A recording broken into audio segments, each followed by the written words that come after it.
Baik, Assalamualaikum warahmatullahi wabarakatuh. Perkenalkan, nama saya Aslam Nur Hidayat dari jurusan Teknologi Pangan Untirta.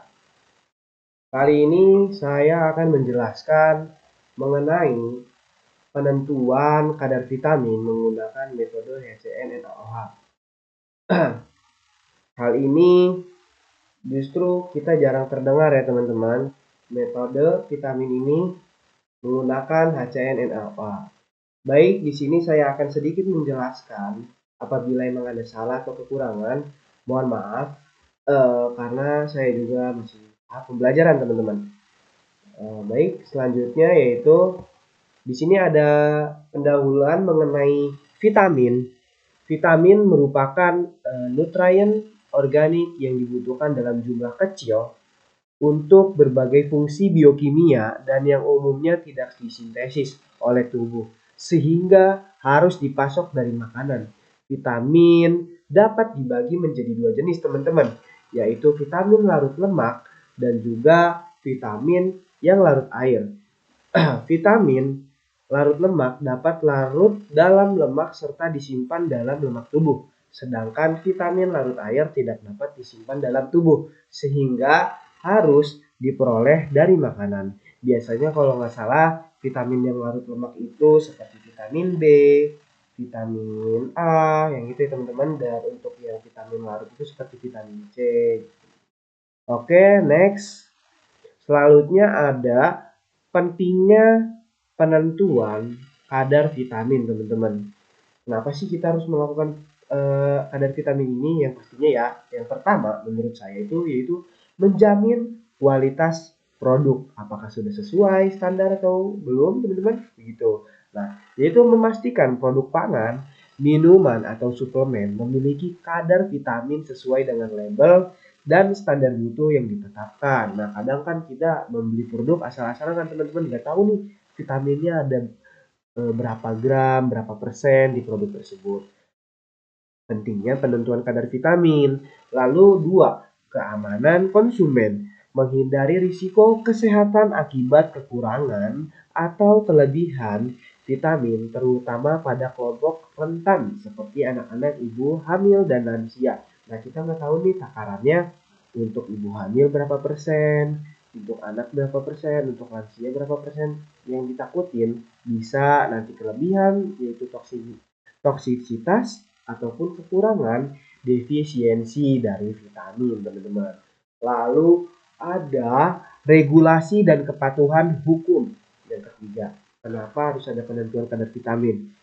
Memenuhi persyaratan dari badan pengawas seperti BPOM yang kita tahu teman-teman ya, FDA, atau Codex Alimentarius dalam hal klaim gizi dan pelabelan. Itu harus resmi ya teman-teman ketika kita pengen menentukan kadar vitamin dan pastinya sudah sesuai dengan standar BPOM ataupun standar SNI teman-teman.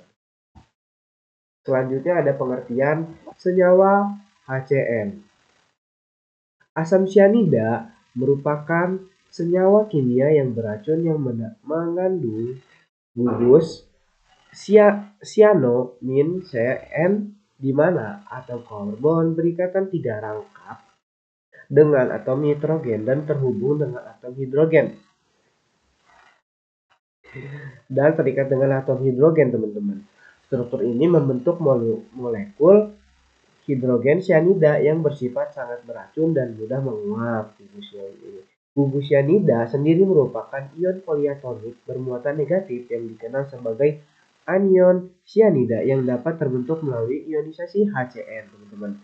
Lalu, anion CN bersifat isoelektronik dengan molekul nitrogen N2 atau N2, teman-teman, dan karbon monoksida CO, artinya memiliki jumlah elektron yang sama sehingga memiliki perilaku kimia yang serupa dalam beberapa kondisi.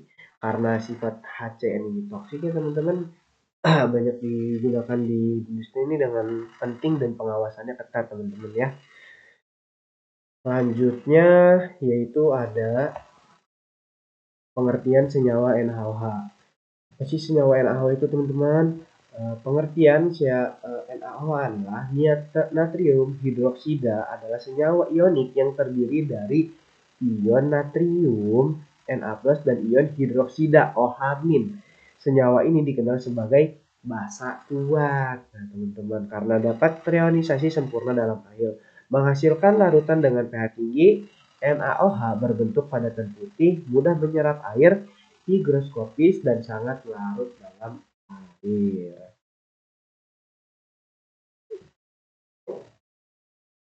Reaksinya teman-teman antara HCN dan NaOH itu bisa khususnya pada vitamin B1 ya teman-teman, itu bisa tuh karena bukanlah secara langsung itu, melainkan reaksi antara tiamin dengan HCN dalam suasana basah yang dibentuk oleh NaOH.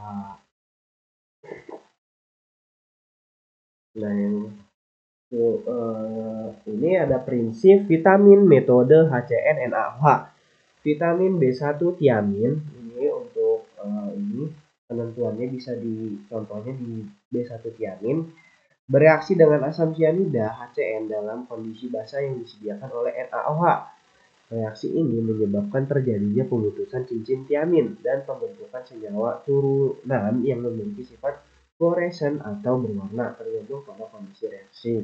Lalu ada pembentukan senyawa kompleksnya teman-teman. Dalam suasana basah, HCN dan NaOH berperan dalam memodifikasi struktur kimia tiamin menjadi senyawa yang dapat menyerap cahaya, biasanya pada panjang gelombang sekitar 360 nanometer atau 325 nanometer. Itu bisa dicek dengan alat spektrofotometer.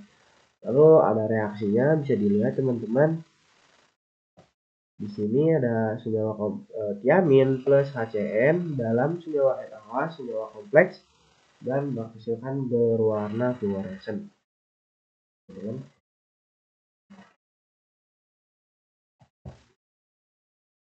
Di sini ada keunggulan dan kelemahan dari metode HCN NaOH nih teman-teman. Pertama itu adalah sensitif dan selektif. Kenapa? Metode HCN NaOH sangat sensitif karena mampu mendeteksi kadar cyanida dalam jumlah yang sangat kecil, teman-teman.